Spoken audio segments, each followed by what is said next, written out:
வணக்கம். நீங்கள் இணைந்திருப்பது தீபம் தொலைக்காட்சியின் இன்றைய செய்திகளின் தொகுப்பு நிகழ்ச்சியோடு. நாட்டில் இன்றைய தினம் இடம்பெற்ற செய்திகளை தொகுத்து வழங்க உள்ளேன். அந்த வகையில் முதலாவது செய்தியாக, சீன தூதுவரின் வடக்கிற்கான பயணத்தை விட தமிழ் மக்களின் இனப்பிரச்சினை விடயத்தில் சீனாவின் நிலைப்பாடு என்ன என்பதே எமக்கு முக்கியம் என்று தமிழ் தேசிய கூட்டமைப்பின் தலைவர் இரா சம்பந்தன் தெரிவித்துள்ளார். இலங்கைக்கான சீன தூதுவர் ஹீ சென்ஹாங்கின் வடக்கு பயணம் மற்றும் அவரது வடக்கு கண்காணிப்பு செயற்பாடுகள் குறித்து தமிழ் தேசிய கூட்டமைப்பின் நிலைப்பாடு குறித்து கருத்து வெளியிட்ட போதே அவர் இவ்வாறு குறிப்பிட்டுள்ளார். இலங்கைக்கான எந்தவொரு தூதுவரும் இலங்கையில் எந்தவொரு பிரதேசத்தையும் பார்வையிட முடியும், அதற்கான உரிமை உள்ளது. ஆனால் எம்மையும் எமது மக்களையும் பொறுத்தவரையில் அவரது பயணம் முக்கியமானதல்ல. எம்மை பொறுத்தவரையில் அவர்களின் அடிப்படை கொள்கைகள் என்னவாக உள்ளது என்பதே எமது கேள்வியாகும். இலங்கையில் அரசியல் பிரச்சினைகள் பலமடைந்துள்ளன. சீனாவோ அல்லது சீனாவின் தூதுவர்களோ இனப்பிரச்சினை குறித்து அரசியல் தலைமைகளை சந்தித்து அதற்கான தீர்வுகளை முன்வைக்கவில்லை. இதுவரை காலமாக அவ்வாறான முயற்சிகள் முன்னெடுக்கப்படவில்லை. அவ்வாறு இருக்கையில் இந்த பயணம் எமக்கு அர்த்தமற்ற ஒன்றாகவே இருக்க முடியும். நாட்டில் வாழ்கின்ற தமிழ் மக்களும் ஒற்றுமையாக சமத்துவத்தின் அடிப்படையிலும் நீதியின் நியாயத்தின் அடிப்படையில் வாழ வேண்டும் என்பது குறித்து அவர்கள் எதனையும் கூறவில்லை. ஜாழ்ப்பாணத்திற்கு பயணம் செய்த சீன தூதுவர் அங்கும் அவ்வாறான கருத்துக்களை கூறவில்லை. அரசியல் தீர்வு குறித்து முன்னேற்றகரமான கருத்துக்களையே எமது மக்கள் எதிர்பார்க்கின்றனர். அதனை சகலரும் விளங்கிக் கொள்ள வேண்டும். சீன தூதுவரின் வருகையை நாம் எதிர்பார்க்கவில்லை. அதே சமயம் இந்த பயணம் குறிப்பிட்ட ஒரு சில நோக்கங்களுக்காக மட்டுமே அமைந்துள்ளதாக கருதுகின்றோம். இனப்பிரச்சினை விடயத்தில் சீனாவின் நிலைப்பாடு என்ன என்பதே எமக்கு முக்கியம். இந்த விடயத்தில் மக்கள் சிந்தித்து முடிவெடுப்பார்கள் என்பதில் எந்தவிதமான சந்தேகமும் இல்லை. அரசியல் ரீதியிலான தாக்கங்களை ஏற்படுத்தும் செயற்பாடுகளுக்கு எமது மக்கள் இடமளிக்க மாட்டார்கள் என்ற நம்பிக்கை எமக்கும் உள்ளது என்றும் அவர் மேலும் குறிப்பிட்டுள்ளார். சில தமிழ் அரசியல்வாதிகளே சுயநல நோக்கில் இந்தியாவுக்கு அச்சுறுத்தலாக சீனா உள்ளதாக அச்சத்தை ஏற்படுத்துகின்றனர் என சீன தூதுவர் தெரிவித்துள்ளார். வடக்கில் 3 நாள் பயணத்தை மேற்கொண்டிருந்த சீன தூதுவர் ஜாழ்ப்பாணத்தில் ஊடகவியலாளர்கள் சிலரை சந்தித்த போதே இவ்வாறு கூறியுள்ளார். வடக்கு மாகாணத்தில் சீனாவினால் தொடங்கப்பட்டுள்ள பயங்கரவாதத்துக்கு பிந்திய அபிவிருத்தி முயற்சிகள் இந்தியாவுக்கு பாதிப்பை ஏற்படுத்தாது. வடக்கில் சீனாவின் தலையீடு இந்தியாவுக்கு அச்சுறுத்தல் என்று கூறுவது அர்த்தமற்றது. இந்தியாவும் சீனாவும் அண்டை நாடுகள். இருப்பினும் சில தமிழ் அரசியல்வாதிகள் சுயநலத்திற்காக சீனா இந்தியாவுக்கு அச்சுறுத்தலாக உள்ளது என்றும் நாங்கள் அண்டை நாடுகள் என்றும் கூறி ஒரு அச்ச மனநோயை உருவாக்குகின்றனர். வடக்கு மாகாணத்தில் உள்ள தீவுகளில் காற்றாலை மற்றும் சூரிய சக்தி மூலம் மின்சார உற்பத்தியை மேற்கொள்வதற்கான திட்டங்களை கைவிடவில்லை என்றும் அவர் மேலும் தெரிவித்துள்ளார். தமிழ் தேசிய கூட்டமைப்பு தனிமனித தலைமைத்துவத்திற்குள் இல்லாமல் அதற்கென இணை தலைமையை உருவாக்கப்பட வேண்டும் என டெலோ வலியுறுத்தியுள்ளது. மட்டக்களப்பில் நேற்று நடத்திய ஊடகவியலாளர் சந்திப்பில் டெலோவின் நாடாளுமன்ற உறுப்பினர் கோவிந்தன் கருணாகரன் இதுகுறித்து தகவல் வெளியிடுகையில், தமிழ் தேசிய கூட்டமைப்பு 20 வருடங்களையும் தாண்டி செயல்பட்டு வருகிறது. எனினும் தமிழ் தேசிய கூட்டமைப்பு இதுவரையில் பதிவு செய்யப்படாத நிலுவையில் உள்ள ஒரு அரசியல் கூட்டாகவே இருக்கின்றது. இது மிகவும் துரதிர்ஷ்டவசமானது. மலையக கட்சிகள் ஒன்றிணைந்து ஒரு முன்னணியை உருவாக்கியிருந்தார்கள். 3 வருடத்திற்குள்ளே அவர்கள் அதனை ஒரு அரசியல் கட்சியாக பதிவு செய்துள்ளார்கள். இனியும் தமிழ் தேசிய கூட்டமைப்பை பதிவு செய்யப்படாமல் இருக்க முடியாது என்பதில் தமிழ் விடுதலை இயக்கம் உறுதியாக உள்ளது. தமிழ் தேசிய கூட்டமைப்பின் தலைவராக இரா சம்பந்தன் தொடர்ச்சியாக இருந்து வருகின்றார். அவர் நாடாளுமன்ற உறுப்புரிமையை விட்டு விலகப் போவதாக ஊடக செய்திகள் கூறுகின்றன. இது எந்த அளவுக்கு உண்மை என்று தெரியாவிட்டாலும் அப்படியொரு நிலைமை ஏற்பட்டால் நாடாளுமன்ற குழுக்களின் தலைவராக இருக்கும் இரா சம்பந்தன் தலைமை பொறுப்பையும் இழப்பார். ஆனால் அவர் தமிழ் தேசிய கூட்டமைப்பின் தலைமை பொறுப்பிலிருந்து விலக வேண்டிய தேவையில்லை. தமிழ் தேசிய கூட்டமைப்பின் தலைமை வகிப்பவர் நாடாளுமன்ற உறுப்பினராக இருக்க வேண்டும் என்ற நியதி இல்லை. அத்துடன் தமிழ் தேசிய கூட்டமைப்பு தனிமனித தலைமைத்துவத்திற்குள் இல்லாமல் இணை தலைமை உருவாக்கப்பட வேண்டும் என்பதில் உறுதியாக உள்ளோம் என்றும் அவர் தெரிவித்துள்ளார். திருகோணமலை எண்ணெய் தாங்கி கூட்டு வேலை திட்டம் தொடர்பான யோசனையை இலங்கை உத்தியோகபூர்வமாக அறிவித்த பின்னரே இலங்கைக்கான பொருளாதார உதவி பொதியை இந்தியா வழங்கும் என்று தகவல்கள் தெரிவிக்கின்றன. எதிர்வரும் ஜனவரி மாதம் இலங்கைக்கு $1900 மில்லியன் நிதி உதவி பொதியை இந்தியா அறிவிக்கும் என்று எதிர்பார்க்கப்படுகிறது. அதற்கு முன்னதாக திருகோணமலை எண்ணெய் தாங்கி கூட்டு வேலை திட்டம் தொடர்பாக இலங்கை அரசாங்கம் உத்தியோகபூர்வ அறிக்கையை வெளியிட வேண்டும் என்று இந்தியா வலியுறுத்தியுள்ளது. இந்த திட்டத்துக்கு அமைய திருகோணமலை தாங்கிகளில் இந்திய எண்ணெய் சேமித்து வைத்து இலங்கைக்கு எண்ணெய் விநியோகம் செய்வதற்கு முன்மொழியப்பட்டுள்ளதாக கூறப்படுகிறது. இந்த முறை நடைமுறைப்படுத்தப்பட்டால் இலங்கை தற்போதுள்ள விலையை விட குறைந்த விலையில் எரிபொருளை பெற்றுக்கொள்ள முடியும் என நம்பப்படுகிறது. எனினும் இந்திய அரசாங்கம் நிதியமைச்சர் பசில் ராஜபக்ச நடத்திய பேச்சுகளில் அடுத்த ஜனவரியில் சுமார் $1900 மில்லியன் அமெரிக்க பெறுமதியான உதவி பொதியை வழங்குவதற்கு இந்தியா இணங்கியுள்ளது. இந்த உதவி பொதி உணவு மற்றும் மருந்துகளை கொள்வனவு செய்வதற்கு $1000 மில்லியன் எரிபொருள் கொள்வனவுக்கு $500 மில்லியன் வெளிநாட்டு நாணய கையிருப்புகளை அதிகரிக்க $400 மில்லியன் உள்ளடக்கியதாக இருக்கும் என்று கூறப்படுகிறது. முல்லைத்தீவு முறிகண்டி அக்கராயன் பகுதியில் ரயில் மோதி எக்கால துணை திருச்சபை ஊழியர் பலியாகியுள்ளார். நேற்று மாலை 6 மணியளவில் இந்த சம்பவம் இடம்பெற்றுள்ளது. தெரிவித்துள்ளது. முழங்காவில் பகுதியைச் சேர்ந்த 50 வயதுடைய பத்மசீலன் என்ற 2 பிள்ளைகளின் தந்தை இந்த சம்பவத்தில் உயிரிழந்துள்ளார். முருகண்டியில் இருந்து மோட்டார் சைக்கிளில் வீடு நோக்கி பயணித்த போது தரித்திருந்த கனரக வாகனத்தை கடந்து ரயில் கடவையை கடக்க முற்பட்டுள்ளார். இதன்போது ரயில் அவர் மீது மோதியுள்ளது. படுகாயமடைந்த நிலையில் கிளிநொச்சி வைத்தியசாலையில் அனுமதிக்கப்பட்ட பின்னர் அவர் உயிரிழந்ததாக போலீசார் தெரிவித்துள்ளனர். மட்டக்களப்பில் நீதிபதி தாக்கப்பட்டு அவரது வீட்டில் கொள்ளையடிக்கப்பட்ட சம்பவமானது இந்நாட்டில் தனிநபர் பாதுகாப்பு இல்லை என்பதை தெளிவாக காட்டுவதாக தமிழர் உரிமைகள் காப்பகத்தின் ஒருங்கிணைப்பாளர் சட்டத்தரணி சுகாஸ் தெரிவித்துள்ளார்.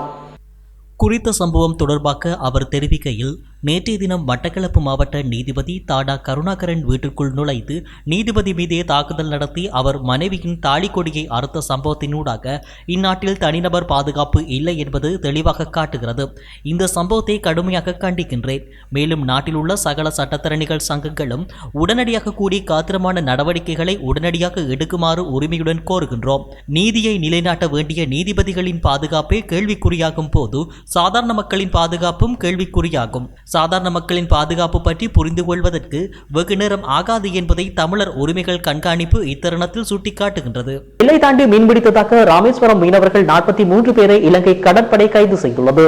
இந்த கைது நடவடிக்கையால் ராமேஸ்வரம் சுற்றுவட்டார மீனவ கிராமங்களில் சோகத்தை ஏற்படுத்தியுள்ளதாக அங்கிருந்து கிடைக்கும் செய்திகள் தெரிவிக்கின்றன. ராமேஸ்வரம் மீன்பிடி துறைமுகத்தில் இருந்து நேற்று சனிக்கிழமை சுமார் 400க்கும் மேற்பட்ட விசைப்படகுகளில் மீனவர்கள் தமிழக அரசு வழங்கும் மீன்பிடி அனுமதி சீட்டு பெற்று மீன்பிடிக்க கடலுக்கு சென்றனர். மீனவர்கள் தனுஷ்கோடிக்கும் நெடுந்தீவுக்கும் இடையே மீன்பிடித்துக் கொண்டிருக்கும் போது நேற்றிரவு அப்பகுதியில் ரோந்து பணியில் ஈடுபட்ட இலங்கை கடற்படையினர் எல்லை தாண்டி மீன்பிடித்ததாக தென்னரசு, லியோன் பீட்டர், கருப்பையா உள்ளிட்ட 6 பேருக்கு சொந்தமான மீன்பிடி விசைப்படகுகளையும் அதிலிருந்த கோபி, சக்தி, பிரபு, குட்வின், கருமலையான், ராஜு உட்பட 43 மீனவர்களையும் கைது செய்து யாழ்ப்பாணம் மயிலட்டி துறைமுகத்திற்கு அழைத்துச் சென்றனர். இலங்கை கடற்படையால் சிறைப்பிடிக்கப்பட்ட 43 மீனவர்களுக்கு கொரோனா பரிசோதனை செய்து யாழ்ப்பாணம் மீன்வளத்துறை அதிகாரியிடம் ஒப்படைக்கப்பட்டனர். பின்னர் மீனவர்கள் நீதிமன்றத்தில் ஆஜர்படுத்தப்பட உள்ளனர். மேலும் மீனவர்கள் பிடித்த படகுகளில் இருந்த மீன்களை இலங்கை கடற்படையினர் பறிமுதல் செய்தனர். ஒரே நாள் நள்ளிரவில் ராமேஸ்வரத்தைச் சேர்ந்த 43 மீனவர்களை இலங்கை கடற்படை கைது செய்து சென்ற சம்பவத்திற்கு ராமேஸ்வரம் விசைப்படகு மீனவர் சங்க தலைவர், மீனவ சங்கம் கடும் கண்டனத்தை தெரிவித்துள்ளனர். தொடர்ந்து இலங்கை பிரச்சினை காரணமாக பாரம்பரிய மீனவர்கள் மீன்பிடி தொழிலை விட்டு மாற்றுத் தொழில் தேடி அண்டை மாநிலங்களுக்கு பஞ்சம் பிழைக்க செல்ல நிலை ஏற்பட்டுள்ளதால் மீன்பிடி தொழில் அழியும் நிலை ஏற்பட்டுள்ளது. எனவே போர்க்கால அடிப்படையில் மத்திய மாநில அரசுகள் இலங்கை அரசுடன் பேசி நல்ல தீர்வு ஏற்படுத்தி கொடுக்க வேண்டும். மீனவர்கள் சிறைப்பிடிப்பை கண்டித்து தமிழக மீனவர்களை ஒன்றிணைத்து போராட்டம் நடத்த முடிவு செய்துள்ளதாக ராமேஸ்வரம் மீனவ சங்கம் தெரிவித்துள்ளது. ராமேஸ்வரத்திலிருந்து மீன்பிடிக்க சென்ற 43 மீனவர்கள் இலங்கை கடற்படையினர் சிறைப்பிடித்துச் சென்றது ராமேஸ்வர சுற்றுவட்டார மீனவ கிராம மக்களை சோகத்தில் ஆழ்த்தியுள்ளது. ஏனையின் வீதியூடாக போக்குவரத்திற்கு கால்நடைகளினால் பெரும் இடையூறு ஏற்படுவதாக ஜாழ்ப்பாண போதனா வைத்தியசாலையின் பணிப்பாளர் வைத்தியர் தங்கமுத்து சத்தியமூர்த்தி தெரிவித்துள்ளார். குறித்த விடயம் தொடர்பாக அவர் வெளியிட்டுள்ள முகப்புத்தக பதிவில் அவர் இந்த விடயத்தை தெரிவித்துள்ளார். அந்த பதிவில் மேற்படி ஏனையின் வீதி புதுப்பிக்கப்பட்ட பின்னர் விரைவாக பயணத்தை மேற்கொள்ளும் வாகனங்களில் மோதுண்டு பல உயிர்கள் பலியெடுக்கப்பட்டுள்ளன. பலர் அங்கவீனம் ஆக்கப்பட்டுள்ளனர். நூற்றுக்கணக்கான கால்நடைகள் விபத்துகளில் சிக்கி மடிந்து போயின. வைத்தியசாலைகளில் சத்திர சிகிச்சை விடுதிகள் இவ்வாறான விபத்துகளினாலும் ஏனைய விபத்துகளினாலும் நிரம்பி வழிகின்றன. இந்த அவலநிலை தொடரலாமா? இதை எவ்வாறு முடிவுக்கு கொண்டு வருவது? அரச உயர் அதிகாரிகள் கலந்துரையாடி நீண்ட காலத்தில் பிரச்சனையை தீர்க்க வழிகளை ஏற்படுத்த முடியும். சாரதிகள் இப்பகுதியில் மெதுவாக பயணிக்கும் மனநிலையில் இருக்க வேண்டும். காவல்துறையினர் வேக கட்டுப்பாட்டை நடைமுறைப்படுத்த வேண்டும். கால்நடைகளின் உரிமையாளர்கள் கால்நடைகளை பாதுகாக்க வேண்டும். மேற்கூறப்பட்ட 4 விடயங்களும் உடனடியாக நடைமுறைக்கு வரும் சாத்தியக்கூறுகள் குறைவாகவே காணப்படுகின்றன. இவ்வாறான நிலையில் விபத்துகளில் இருந்து எவ்வாறு தப்பித்துக் கொள்வது? வாகனங்களில் பிரயாணிக்கும் ஏனையவர்கள் வாகன சாரதியை வேகத்தை கட்டுப்படுத்தி 50 கிலோமீட்டருக்கு குறைவான வேகத்தில் பிரயாணிக்க மிக கடுமையான அழுத்தத்தை பிரயோகிக்க வேண்டும். வேறு வழிகள் இருப்பதாக தெரியவில்லை என்றும் அவர் மேலும் பதிவிட்டுள்ளார். 51,000 வேலையற்ற பட்டதாரிகளுக்கு நிரந்தர அரச நியமனம் வழங்கும் பணி அடுத்த வருடம் ஜனவரி மாதம் 3ஆம் தேதி ஆரம்பிக்கப்படும் என கல்வி அமைச்சர் தினேஷ் குணவர்த்தன தெரிவித்துள்ளார். இதன்படி தற்போது பயிற்சி பெற்று வரும் 51,000 வேலையற்ற பட்டதாரிகள் அவர்கள் வேலை செய்யும் இடத்தில் அரசு அபிவிருத்தி உத்தியோகத்தர்களாக உறுதிப்படுத்தப்பட உள்ளனர். அவர்களில் 1 வருட பயிற்சியை முடித்து சுமார் 42,500 பேர் ஒரே நாளில் உறுதி செய்யப்படுவார்கள். மீதமுள்ளவர்கள் அடுத்த ஆண்டு ஏப்ரல் 1ஆம் தேதி உறுதி செய்யப்படுவார்கள். அந்த குழுவிலிருந்து சுமார் 22,000 ஆசிரியர்களை இணைத்துக் கொள்ள வாய்ப்புள்ளதாக கல்வி அமைச்சு தெரிவித்துள்ளது. இது தொடர்பில் கருத்து தெரிவித்த கல்வி தொடர்பான அமைச்சரவை உபகுழுவின் தலைவர் கல்வி அமைச்சர் தினேஷ் குணவர்த்தன 51,000 பேரையும் உறுதிப்படுத்த பயன்படுத்தியதன் பின்னர் ஆசிரியர் சேவையில் சேர விரும்புவோர் அதற்கு விண்ணப்பிக்க முடியும் என தெரிவித்துள்ளார். சமையல் எரிவாயு சிலிண்டர் வெடிப்பு சம்பவங்கள் தொடர்பான விசேட கூட்டத்திற்கு பிரதமர் அழைப்பு விடுத்துள்ளார். நாட்டில் சமையல் எரிவாயு கொள்கலன் வெடிப்புகள் மற்றும் தரமற்ற சமையல் எரிவாயு தொடர்பில் கலந்துரையாடுவதற்கு எதிர்வரும் செவ்வாய்க்கிழமை விசேட கூட்டம் ஒன்றுக்கு பிரதமர் அழைப்பு விடுத்துள்ளார். லிட்ரோ மற்றும் லேப்ஸ் எரிவாயு நிறுவனங்களின் தலைவர்கள் எரிவாயு தொடர்பான விபத்துகளை விசாரிப்பதற்காக நியமிக்கப்பட்டுள்ள விசேட குழுவின் உறுப்பினர்கள் மற்றும் நுகர்வோர் விவகார அதிகார சபை, இலங்கை தர நிர்ணய நிறுவனம், இலங்கை பெட்ரோலியம் ஒத்துழைப்பு ஆகியவற்றின் அதிகாரிகள் உட்பட சம்பந்தப்பட்ட அனைத்து பங்குதாரர்களுக்கும் பிரதமர் அழைப்பு விடுத்துள்ளதாக சிங்கள பத்திரிகை ஒன்று செய்தி வெளியிட்டுள்ளது. சமையல் எரிவாயு சிலிண்டர் வெடிப்பு தொடர்பான சம்பவங்களுக்கான மூல காரணத்தை கண்டறிந்து ஜனாதிபதியால் நியமிக்கப்பட்ட குழுவின் கருத்துகள் மற்றும் கண்டுபிடிப்புகள் உள்ளிட்டவற்றை ஆலோசித்து சரி செய்ய தேவையான நடவடிக்கைகளை எடுப்பதே இந்த சந்திப்பின் நோக்கம் என்றும் கூறப்படுகிறது. 13வது திருத்தத்தை அடியோடு அகற்ற ராஜபக்ச அரசாங்கம் முயற்சிக்கிறது என தமிழ் தேசிய கூட்டமைப்பின் தலைவர் இரா சம்பந்தன் தெரிவித்துள்ளார். பத்திரிகை ஒன்றிற்கு கருத்து தெரிவிக்கையிலேயே அவர் இதனை தெரிவித்துள்ளார். அவர் மேலும் தெரிவிக்கையில், தற்போது ஆட்சியில் உள்ள ராஜபக்ச அரசாங்கமானது புதிய அரசியலமைப்பினை உருவாக்கும் முயற்சிகளில் ஈடுபட்டுள்ளதாக கூறுகின்றது. அந்த முயற்சிகளில் ஈடுபடும் ராஜபக்சக்களின் நோக்கம் வேறாக உள்ளது. குறிப்பாக தற்போதைய அரசியலமைப்பில் காணப்படும் அதிகார பகிர்வின் முதற்படியாக உள்ள 13வது திருத்தச் சட்டத்தினை அடியோடு அகற்றுவதற்குரிய நடவடிக்கைகளை எடுத்துள்ளதாக தகவல் கிடைக்கின்றன. இலங்கையில் ஆட்சிப்பீடத்தில் அமர்ந்திருந்த JR ஜெயவர்தன முதல் தற்போதைய கோட்டாபாய ராஜபக்ச வரையில் 13வது திருத்தச் சட்டத்தினை முழுமையாக அமுலாக்குவோம் என்று பல சந்தர்ப்பங்களில் உள்நாட்டிலும் வெளிநாடுகளிலும் சர்வதேச சமூகத்தினருக்கும் வாக்குறுதிகளை வழங்கியுள்ளனர். குறிப்பாக ரணசிங்க பிரேமதாச, சந்திரிக குமாரதுங்க, ரணில் விக்ரமசிங்க, மைத்ரிபால சிறிசேன, மஹிந்த ராஜபக்ச போன்றவர்கள் 13வது திருத்தச் சட்டத்திற்கு அப்பால் சென்று அதிகாரங்களை பகிர்ந்து இனப்பிரச்சினைக்கான நிரந்தர தீர்வினை காண்போம் என்று கூறியிருந்தனர். துரதிர்ஷ்டவசமாக அந்த வாக்குறுதிகள் பல்வேறு காரணங்கள் காரணமாக நிறைவேற்றப்படாத நிலைமை தற்போது வரையில் தொடர்கிறது. இவ்வாறானதொரு சந்தர்ப்பத்தில் தற்போது 13வது திருத்தச் சட்டத்தினை முழுமையாக நடைமுறைப்படுத்துமாறு கோர வேண்டிய நிலை ஏற்பட்டுள்ளது. 13வது திருத்தமானது நீண்ட காலம் நீடித்துக் கொண்டிருக்கும் தமிழ் மக்களின் இனப்பிரச்சினைக்கான தீர்வாக அமையப் போவதில்லை. தமிழ் மக்களின் அபிலாசைகளை முழுமையாக பூர்த்தி செய்ய போவதில்லை. ஆனால் அதிகார பகிர்விற்கான முதல் படியாக அது காணப்படுவதால் அவ்விடயம் அகற்றப்படுமானால் மேலும் பல பாதிப்புகள் ஏற்படுவதற்கான நிலைமைகள் தோற்றம் பெறலாம். ஆகவே அரசியலமைப்பில் உள்ள 13வது திருத்தச் சட்டத்தினை பாதுகாத்துக் கொண்டு அதற்கு அப்பால் சென்று தமிழ் மக்களின் அபிலாசைகளை பூர்த்தி செய்யும் தீர்வினை பெற வேண்டும். அதாவது ஐக்கிய இலங்கைக்குள் சமஷ்டி அடிப்படையிலான அதிகார பகிர்வுடனான அர்த்த புஷ்டியான நீடித்து நிலைத்திருக்கக்கூடிய நிரந்தரமான தீர்வு காணப்பட வேண்டும் என்றார். கடல் அட்டை பண்ணை அமைப்பதில் பிரதேச சபைகளின் கருத்துக்களை பெற்றுக்கொள்ள வேண்டும் என தான் கூறிய கருத்தை மறைத்து ஒரு பகுதியை மாத்திரம் வெளியிட்டுள்ளதாக தமிழ் தேசிய கூட்டமைப்பின் நாடாளுமன்ற உறுப்பினர் MA சுமந்திரன் தெரிவித்துள்ளார். கிளிநொச்சி மாவட்ட அபிவிருத்தி சபை கூட்டத்திலே இந்த விடயத்தை பற்றி அபிவிருத்தி குழு தலைவர் அமைச்சர் டக்ளஸ் தேவானந்தா பிரஸ்தாபித்திருந்தார். சட்டத்திலே அனுமதி எடுக்க தேவையில்லை என்று இருக்கிறது என்று சொல்லி அந்த சட்டத்தின் பிரதி ஒன்றை எனக்கு காண்பித்தார். அதை படித்து பார்த்தபோது பிரதேச சபையினுடைய கருத்தை பெற வேண்டும் என்று அதிலே சொல்லப்பட்டிருக்கிறது. நான் அதனை படித்து காண்பித்தேன். பிரதேச சபையுடைய கருத்தை பெற வேண்டும் என்று சொல்லப்பட்டிருக்கிறது. அனுமதி என்ற சொல் இல்லை என்பது உண்மை. ஆனால் கருத்தை பெற வேண்டும் என்று சொல்லியிருக்கேன். ஆனால் இப்பொழுது அமைச்சு வெளியிட்டிருக்கிற அறிக்கையிலே கருத்தை பெற வேண்டும் என்கின்ற முக்கியமான விடயத்தை தவிர்த்து அனுமதி தேவையில்லை என்பதை நான் ஒப்புக்கொண்டதாக மட்டும் சொல்லியிருக்கிறார்கள். அது அரை உண்மை.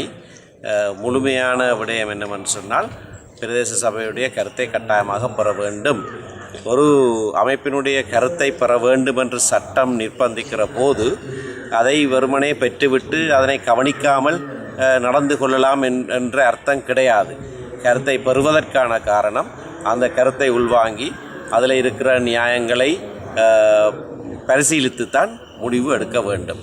ஆகையினாலே சட்டத்தில் இருப்பது பிரதேச சபைகளுடைய கருத்தை பெற வேண்டும் என்பதால் 2வது கொரோனா தடுப்பூசியை பெற்று 3 மாதங்களின் பின்னர் பூஸ்டர் எனப்படும் செயலுக்கு தடுப்பூசியை பெற்றுக் கொள்ளுமாறு ஸ்ரீ ஜெயவர்தனபுரா பல்கலைக்கழகத்தின் ஒவ்வாமை நோய் எதிர்ப்பு மற்றும் மரபணு உயிரியல் நிறுவனத்தின் பணிப்பாளர் கலாநிதி சந்தீப ஜீவந்திர தெரிவித்துள்ளார்.